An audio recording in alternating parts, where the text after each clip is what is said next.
Okie dokie. Welcome back to Fire Force Anime Review, episode number 42. 42. This I'm reviewing the newest episode of the anime, 45, Enemy Contact, and the 256 chapter manga, the Illusive Reunion. Now, what chapters does this episode adapt? Well, it goes through pretty much the entirety of chapters 159 and 162, and goes through about 5 pages of chapter 138. 63. Yep. We have a few different things going in this episode. Like, for instance, the episode starts off with Tamaki. Yes, where Juggernaut had just finished battling the white-clad soldier who was there. And she, of course, is not good for wear. Her outfit's, mostly almost, shredded. So, she takes out a bunch of infernals. Where Juggernaut apparently looks like he's gonna die, but he just gets unconscious. But he lives. Don't worry about it. And then we have two more white clad soldiers show up after she battled a bunch of infernals.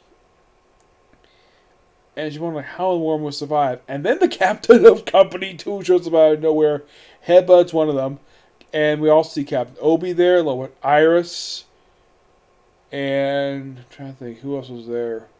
Yeah, that was simply it. And they proceed to have the two captains be able to white class soldiers. And that's it for that. Oh yeah, also Vulcan's there as well.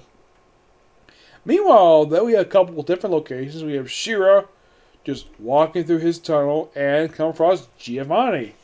They fight for a bit. He takes out one of the Fire Force soldiers that with him, Company 2. He protects one who's wounded by him. And they proceed to fight for a while. Of course, this connects to briefly what Arthur's up to. Yes. Arthur protects the two guys he's with, maybe in the rear guard, taking out the Infernals there, and then just happily run into Shira, and that probably is going to be wrapped up next week, where they're taking on Giovanni. Oh, don't worry, Giovanni does. I'm not going to spoil exactly what happens in this fight, especially since he's actually in the current arc. So, oh yeah, there's also this funny bit where you have Lieutenant and Maki's brother basically bickering back and forth about Maki. Or they think, oh, Maki is his precious flower. Really? Have you seen her frickin' muscles? I mean, she's basically a bodybuilder. And you say she's a precious flower. Yeah, I get the fact Maki is a beautiful woman. She's not like what you think she is. Heck, even the lieutenant who is commonly mistaken by Maki's brother to be a sergeant, despite the fact he's a lieutenant. He's like, sorry, but I'm a lieutenant. And of course, they bicker. And while they're battling this big honking guy, who does mention he's powered up by a furnace and a cooler thing to keep himself super strong, but his weakness is actually his joints. So, the lieutenant just fires his joints and defeated. That's it for him. Yep. So basically, oh yeah, and also we see Lick just running through the hallways. Yeah, he says he's terrible running. I can see why his running the way he runs is kind of weird. And then he just runs to everybody else. And then they kind of debrief like, oh, these Infernos are kind of weird. So we also see one of the protectors. I believe this is not the first pillar. I don't remember what pillar. I think it's one of the Guardians of the Pillars, where she's basically preparing to destroy the Nether and try to take out the Token Empire all at the same time. Yep. I mean, despite multiple different storylines happening in this episode, but this episode was really good. And if you're curious, though, is any major change here? Not really, no. It's mostly the same, surprisingly.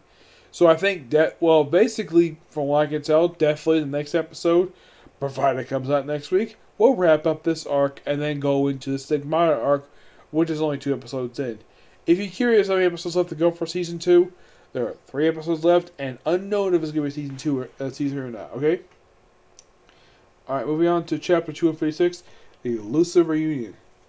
The cover image is 3 stick figures with some lettering on it. It's like, they're here, they're here.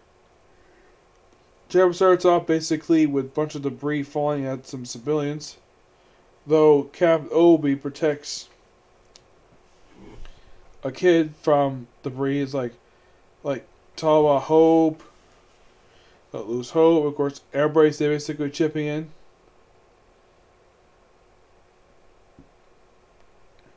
We see Joker here. Of course, everybody's basically trying to get this.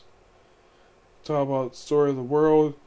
And then we have one of the lieutenants of Company 1 use his ability to freeze stuff.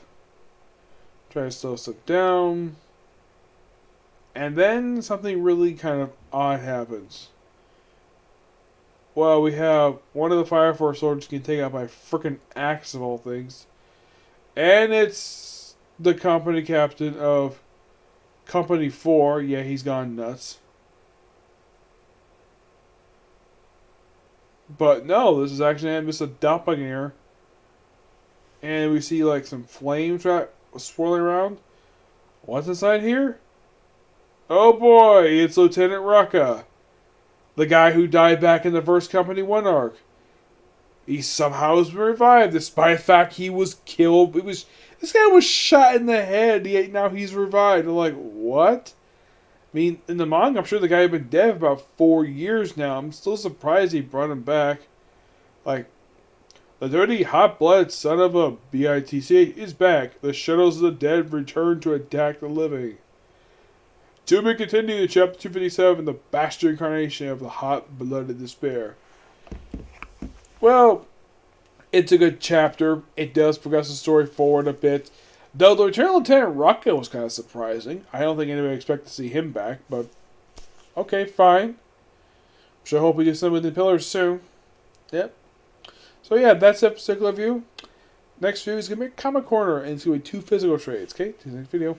Bye.